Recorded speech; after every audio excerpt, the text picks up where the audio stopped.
Hey there, clanners! I'm Jessica, and I'm back here with the Gacha clan. Today, we're diving into an analysis of WONDEREND, the upcoming game from Lunime, covering everything from its announcement to its potential release date. Let's get started! Developed by Lunime, this psychological horror game seemed forgotten or cancelled since its announcement in early 2021.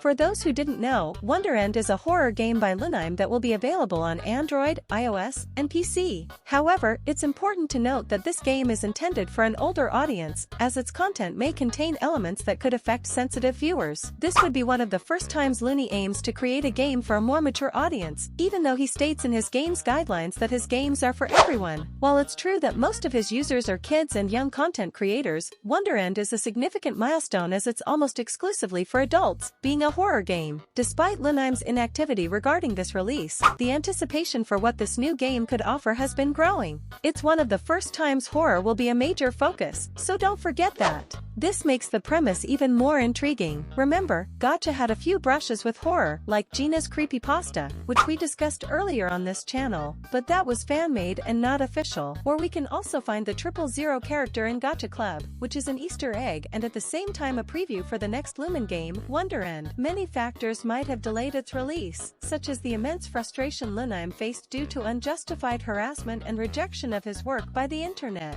Toxic Gacha users who created inappropriate content with his game contributed significantly to this issue. This topic deserves its own discussion, given the disturbing and disgusting behavior of some Gacha content creators, which led the developer to remove certain skin color effects and disable the function to remove clothing. Some of these issues have been addressed in previous videos on this channel, like the Gacha iceberg. At this point, we should ask if WONDEREND is a response and critique to that unwanted audience, the adult audience that Lunime never intended to attract. According to the wiki, WONDEREND is aimed at people aged 17 and up. Around the time WONDEREND began development, Lunime was receiving harsh criticism for the misuse of his games, which were not meant for those purposes. In fact, when entering Gacha Life, a clear notice about terms and policies is displayed. It wouldn't be illogical to think that Lunime wanted to create a game with a stronger theme, considering his great success as a developer and the criticism and hate he received online. This, considering a certain type of unwanted content and seeking to criticize it,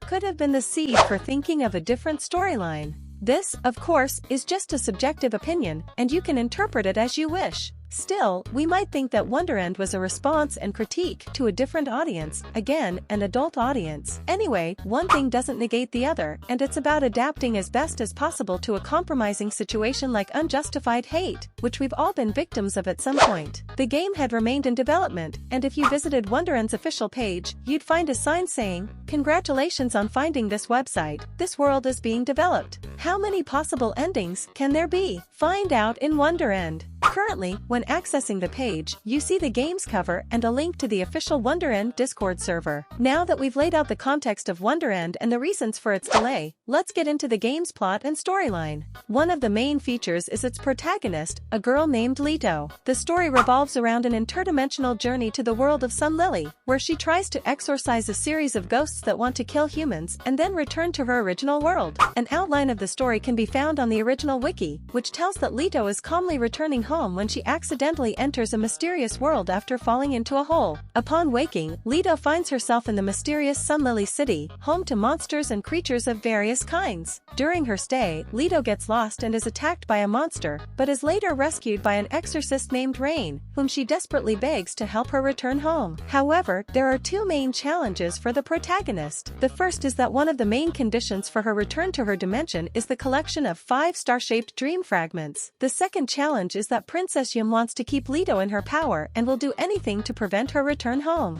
Why exactly? We don't know, but we will surely find out when the game is released. Now, there are other characters whose importance shouldn't be underestimated, like 000, a character with the attributes of a hidden antagonist boss, reminding us of the well-known Gaster from Undertale. His main attributes are darkness and shadow. We can imagine he might play the role of a villain or antagonist. If the game follows the storyline and RPG mode, it's likely there will be other characters destined to play boss roles to be defeated, much like in Undertale or Final Fantasy, adding some epicness to the plot.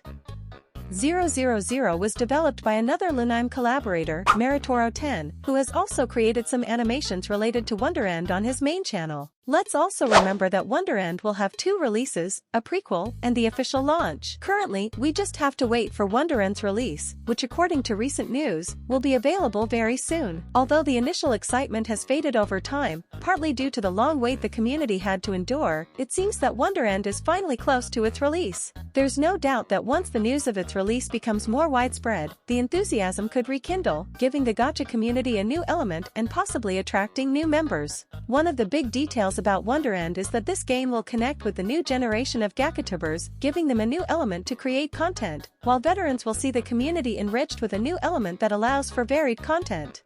This adds the possibility of building a deeper lore about Gacha's story, potentially holding a relevant place in the gaming industry. Remember, there are similar story formats to what WONDEREND proposes, like 7 Days, a graphic novel by Buff Studio. This clearly indicates that despite what many believe, the Gacha community is more alive than ever, continuously producing content and improving its quality over time. Like human history, it grows with new generations. This makes us question the aspect of decline, whether it's real, because if a community were truly in decline, it wouldn't be generating new generations. For every new character that appears, new fandoms emerge, multiplying the reach of a community. Therefore, as long as Gacha-related games are developed, its fandom will grow, stay strong, and provide more new content. So, folks, we have Gacha for a long time. Regarding official information, Lunime, the face of Lunime and WONDEREND's main developer, announced through the game's official Discord server that they expect to release it by the end of April this year. This is the ultimate news. A piece of news that will clarify many doubts about whether this game would be completed. Now, one of the biggest fears is that this game might be forgotten or not convincing enough for the community, but considering the plot and premise, it could become something revolutionary for the usual content we see. But this is a question that can only be answered over time and after the game is released. What do you think? Are you excited about WONDEREND? Do you think it will be a good game? Do you think it's the spark the community needs to expand further? Let us know in the comments. Greetings, clanners, this has been the Gacha Clan.